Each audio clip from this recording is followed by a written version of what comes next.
Around the World in 80 Days by Jules Verne. Chapter 24, during which Mr. Fogg and party crossed the Pacific Ocean. What happened when the pilot boat came in sight of Shanghai will be easily guessed.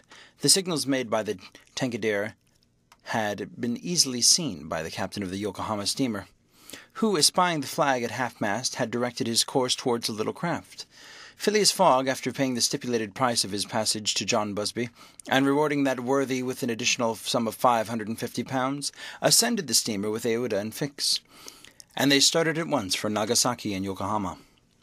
They reached their destination on the morning of the 14th of November.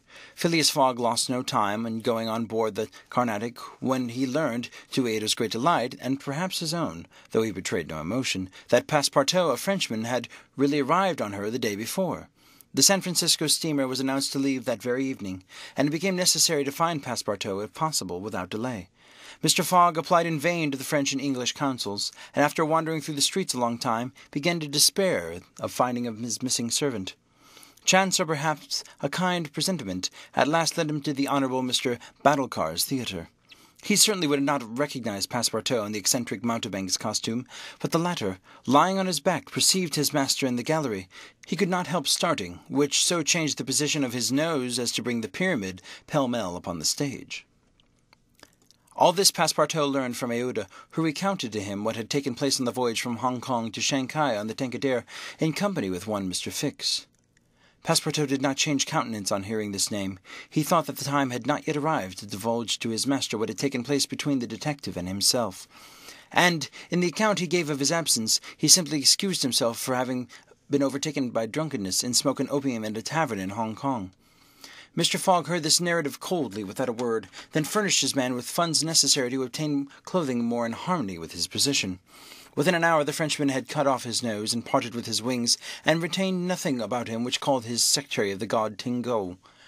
The steamer which was about to depart from Yokohama to San Francisco belonged to the Pacific Mail Steamship Company, and was named General Grant. She was a large paddle-wheel steamer of 2,500 tons, and well equipped and very fast. The massive walking beam rose and fell above the deck. At one end a piston rod worked up and down. At the other was a connecting rod, which, in changing the rectilinear motion to a circular one, was directly connected with the shaft of the paddles. The General Grant was rigged with 3 masts, giving a large capacity for sails, and thus materially aiding the steam power. By making 12 miles an hour, she would cross the ocean in 21 days.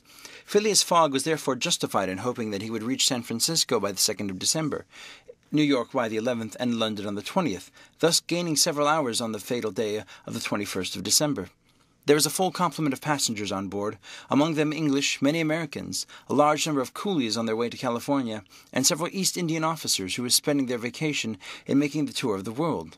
Nothing of moment happened on the voyage. The steamer, sustained on its large paddles, rolled but little, and the Pacific almost justified its name. Mr. Fogg was as calm and taciturn as ever. His young companion felt herself more and more attached to him by other ties than gratitude. His silent but generous nature impressed her more than she thought, and it was almost unconsciously that she yielded to emotions which did not seem to have the least effect upon her protector. Aouda took the keenest interest in his plans, and became impatient at any incident which seemed likely to retard his journey. She often chatted with Passepartout, who did not fail to perceive the state of his lady's heart, and, being the most faithful of domestics, he never exhausted his eulogies of Phileas Fogg's honesty, generosity, and devotion. He took pains to calm Aouda's doubts of a successful termination of the journey, telling her that the most difficult part of it had passed, and they were beyond the fantastic countries of Japan and China, and were fairly on their way to civilized places again. The railway train from San Francisco to New York, and a transatlantic steamer from New York to Liverpool, would doubtless bring them to the end of this impossible journey round the world within the period agreed upon. On the 9th day after leaving Yokohama, Phileas Fogg traversed exactly 1/2 the terrestrial globe. The General Grant passed, on the 23rd of November, the 180th meridian, and was at that very antipodes of London. Mr. Fogg, and it's true, exhausted 52 of the 80 days which he was to complete the tour, and there were only 28 left. But though he was only halfway to the difference of the meridians, he had really gone over 2/3 of the whole journey. for he had been obliged to take long circuits from London to Aden, from Aden to Bombay, from Calcutta to Singapore, and from Singapore to Yokohama. Could he have followed without deviation the 50th parallel, which is that of London, the whole distance would have only been about 12,000 miles, whereas he would have been forced, by the irregular methods of locomotion, to traverse 26,000, of which he had, on the 23rd of November, accomplished 17,500. And now the course was a straight one, and Fix no longer there to put the obstacles in their way. It happened also on the 23rd of November that Passepartout made a joyful discovery.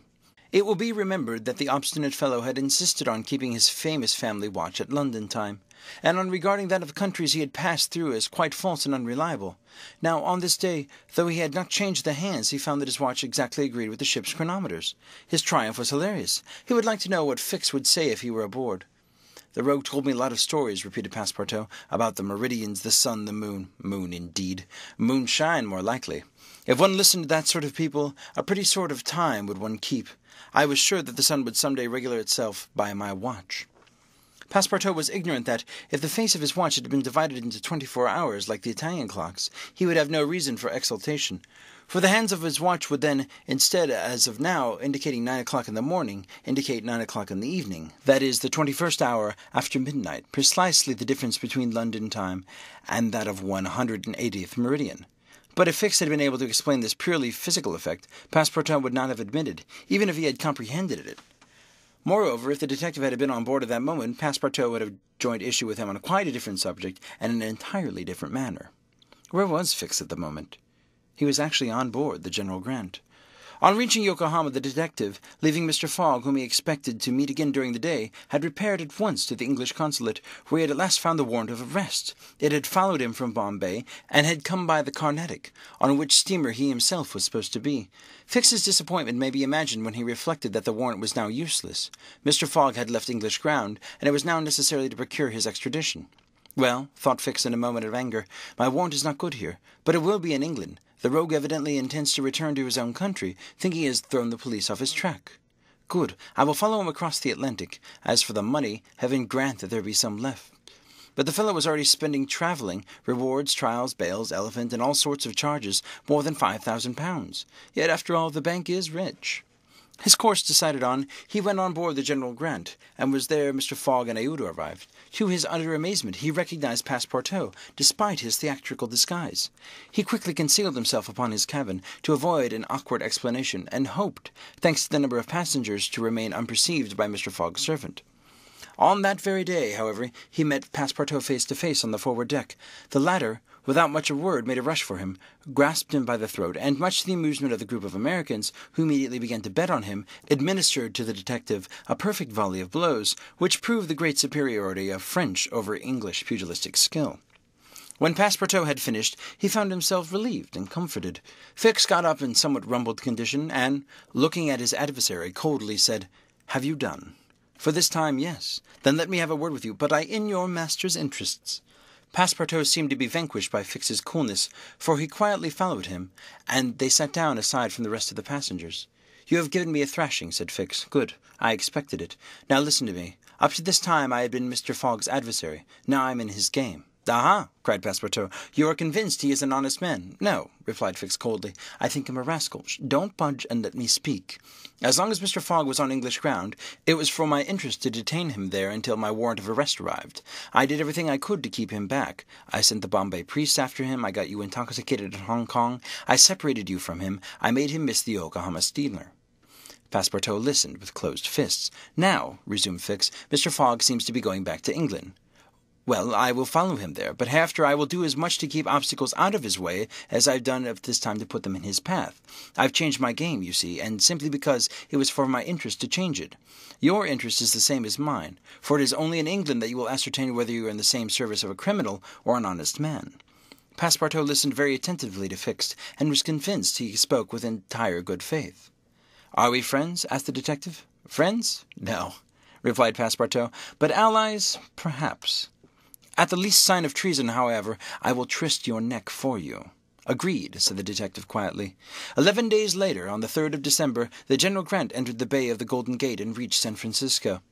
Mr. Fogg had neither gained nor lost a single day.